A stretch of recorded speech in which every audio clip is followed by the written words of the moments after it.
Ito, single tayo na kanan ulit. Yan, sa umaga na ito lang gawin natin. Ayun ito, siumay, niwa-iwa natin. Yan, ilagay natin yan sa ano. Mas masarap pa sa Paris to.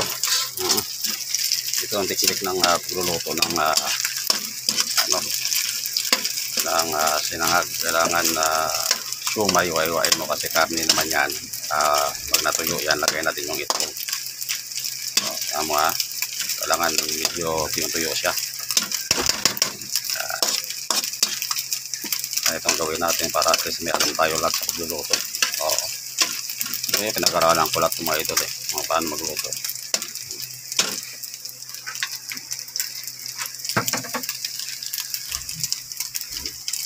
Yan. Ganito lang ang technique yan. Tingnan mo yan. Siumay yan. Siumay yan idol. Iwain nyo lang maliliit ha. Yan. Tapos ano nyo. Ibang tayo ng siumay yan eh. Ito beef kasi ito. Yan.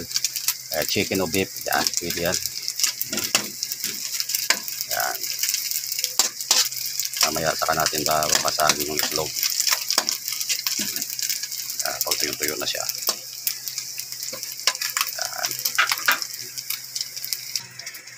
Yan, itlog papasagin na natin itong itlog mga idol. Yan, ito na ilalagay natin yan dito. So, pasagin na natin yan. Ilagay natin dyan.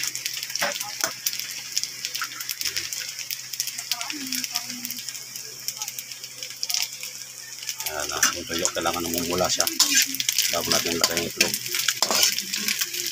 Kailangan medyo pulang-pula sa idol. Parang mas masarap yung Paris. Yun. Diba? Pulang-pula na yan idol. Pag pula-pula na yan, saka natin ilagay yung itlog na yun. Yeah, diba?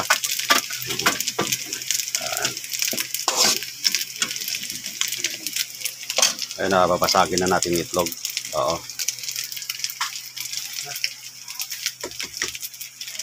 Babasagin na natin yung itlog idol ngayon. Lalagay na natin dyan.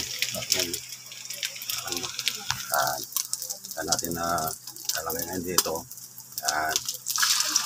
Diba? Sarap yan. Halo natin ngayon yan idol. Oo. Halo natin ngayon yan. Yan. Diba may itlog yan. Sabi ko sa inyo idol ito masarap na luto. Para kang ano ito, kumakain ka sa special na Paris. Yan, ganun yun yung style yan. Kaya ginagawa ko itong video idol dahil gusto ko sa mga padre ni pamilya. Marunong kayo magluto. Kailangan pagsilbihan yung asawa nyo kung paano magluto. Oo. Kailangan tayo, lahat alam tayo. Hindi lang sa pagdating sa pagtatrabaho natin, sa araw-araw na gawain. Pati sa bahay, alamin natin kung paano kayo magluto mga idol. Oo. Yan. Ayan na. Ito yung ano na yung ano dyan. Ito yung itlog. Saka natin nalagay ngayon yung kanin. Diba idol? Yung bahaw. Bahaw na kanin. Yan. Kaya yung mga bahaw dyan, tako nyo, tabi nyo. Para kahit paano pagka umaga. Pwede nyo na ano. Kaya sangag nyo kasi sayang yun idol. Sayang yun. Kaya sa mahal pa nung nabilihin nyo. O tingnan mo idol. Tingnan mo yan. Medyo tuyong-tuyo na siya. Diba? O. Siumay na yan. Mga 4 na piraso lang. O 3. Yan. Yan o. Yan. Saan natin lalagay na yung kanin dyan. Oo. Lagay natin yung kanin. Yan. Saan natin yan idol. Yan. Saan natin halo-haloin ngayon. Diba? Yun na siya. Maya, tingnan nyo kung paano yan. Survive yung luto. Ganun lang idol. Ganun ang kasarap. Kapag nagluto tayo. Yan ang mga idol ha. Tingnan mo. Observe na yung ano. Yung siumay. Observe mo yan sa ano. Sa sinangag. Yan. Saglit na lang yan mga idol. Maluluto na yan. Oo. Ayun lagyan natin ng ano idol ha. Ito masarap. Yan ha. Magic sarap ha. Yan. Yan mga sekreto yan idol. Kaya kapag nagsangag ka, magic talaga. Sarap. So luin na natin. Lagyan natin ang kunting asin.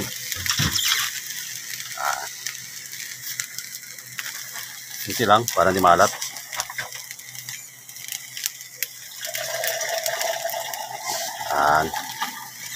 Kaya maya okay na yan mga idol.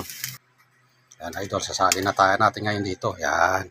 Dito sa lagayan, sa kaldero na ano, para test kahit paano. Medyo okay kasi marami ito idol. Maraming bahaw ito na ano, na sinangag ko. Kaya dito natin lalagay. Yan. Para test kahit paano. Okay na sa mamaya. Diba? Ganun lang gawin natin idol. O, ganun talaga gawin natin sa buhay natin sa araw-araw. Yan idol, kare-kare ito. Ngayon initin natin kare-kare kasi kagabi nilagay yung mix ko sa rip to. Akala kasi kagabi kakain ako. Galing ko sa biyaya idol. Alas 10 na ako nung gabi dumating sa bahay. Kaya ginawa, nirip na lang kasi ayaw ko na kumain na langanin sa oras. Alam mo naman kapag kumain ka na langanin sa oras, patulog ka pa, masama yun. Kaya initin natin ngayon dito idol. Oo, lalagay natin ngayon ito sa kawali, initin. Yan. Kaya ganun lang ang technique mga idol. Initin mo yung lagay nyo sa rep, kaya paano, tapos kinabangan nyo pa. Diba? Initin lang yan, kare-kare. Yan. Yung ngayon kainin natin sa pangalmusal. Kahapon to, niluto ng misis ko to, kagabi. Kasi akala niya maaga ako uwi. Galing ako sa biyahe na traffic ako idol pag uwi sa bahay. Ito, nilagay na lang niya sa rep para test kahit paano, hindi mapapanis. Kaya mga ulam natin dyan kapag ano, lalagay natin sa rep. Yan. Yan idol ha. Mamaya, luto yan. Yan idol, malapit yan. Pinainit ko lang yan idol. Yung kare-kare na yan. Mamaya partner natin dyan. Bagoong. Yan idol ha. Kung may mga iwan tayong mga ulam dyan, isakapin nyo malagay sa rep. Kasi mahirap yung mapapanis. Sayang. Pinaghirapan nyo pa naman ang mga binili nyan. Yan idol ha. Ito na, luto na siya. Mainit na. Yan, itong kanin. Sinangag na may siumay. Saka may itlog. Yan. Ito naman yung dirita. Ano to? Ito naman yung ano. Tapos paisa natin mamaya yan. Yung bagoong. Yan, bagoong. Yan mga idol, bagoong.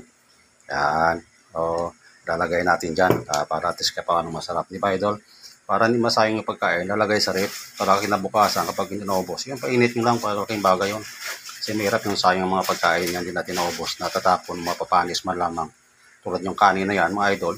Kapag ano, ilagay mo sa rep kapag halimbawa na may mga laman na plastic mo, lagay mo sa rep kahit paano kapag sinangag mo sa umaga, mapakinabangan mo pa. Kasi mahirap magsayang ng pagkain na ito.